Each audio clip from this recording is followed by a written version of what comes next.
नमस्कार, मैं इस समय हिमालयन अस्पताल जौलीग्रांट में मौजूद हूँ, जहाँ अब से कुछ देर पहले एक हाथी द्वारा घायल किए हुए एक बच्चे को लाया गया था और जिसको यहाँ पर डॉक्टरों ने मृत घोषित कर दिया है।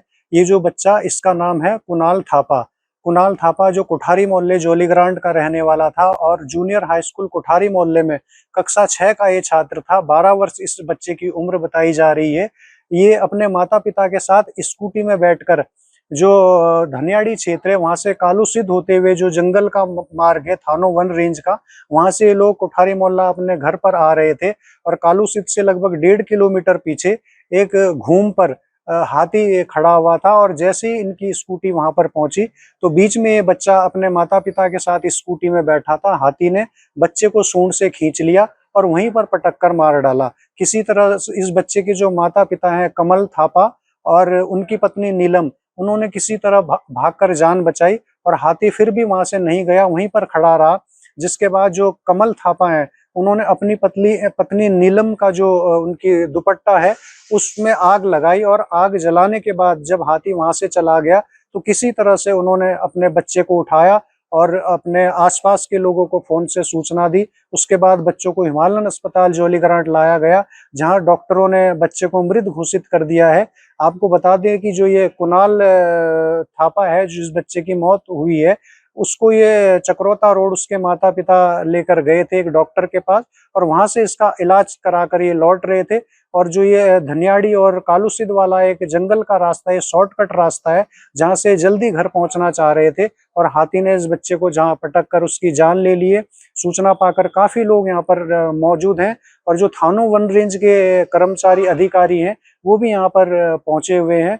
और जो मुआवजे की प्रक्रिया है, अभी हमारी रेंजर से बात हो रही थी तो उनका कहना है कि जो जो भी शासन द्वारा निर्धारित मुआवजा है वो परिजनों को दिया जाएगा। और इस घटना से चारों तरफ ये सूचना आग की तरह फैल गई है और पूरे क्षेत्र में काफी आक्रोश भी है, जो वन्य जीव हिंसक हो रहे हैं और काफी शोक की लहर भी है। तो फिलहाल यहाँ पर जो है शव को मोर्चरी में रख दिया गया है।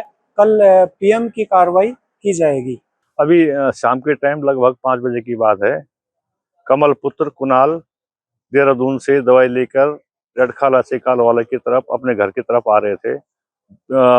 यहाँ ये रेडखाला से कालवाला वन मोटर मार्ग है जो आरक्षित वन क्षेत्र के अंतर्गत है। तो जंगल में उस रोड पे हाथी आ गया।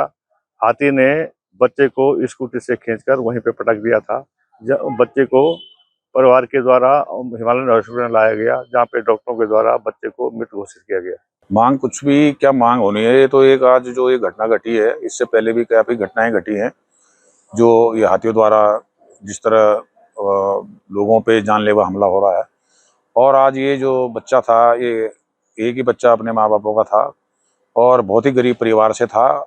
और जैसे हमें सूचना मिली शाम को 4 बजे कि ऐसी ऐसी घटना घट गई तो बड़ा दुख हुआ और हम सभी लोग हिमालयन पहुँचे।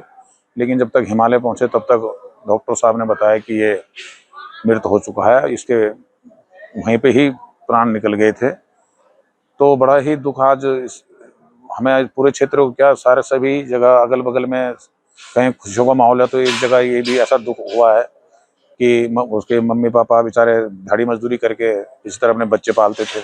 सरकारी स्कूल में वो पढ़ता था और बहुत साल पहले भी उसकी तबीयत खराब रहती थी और उसकी दवाइयाँ देहरादून चक्रोता रोड डॉक्टर जी के यहाँ से आती थी और आज भी वो उसी दवाई लेने गया हुआ था।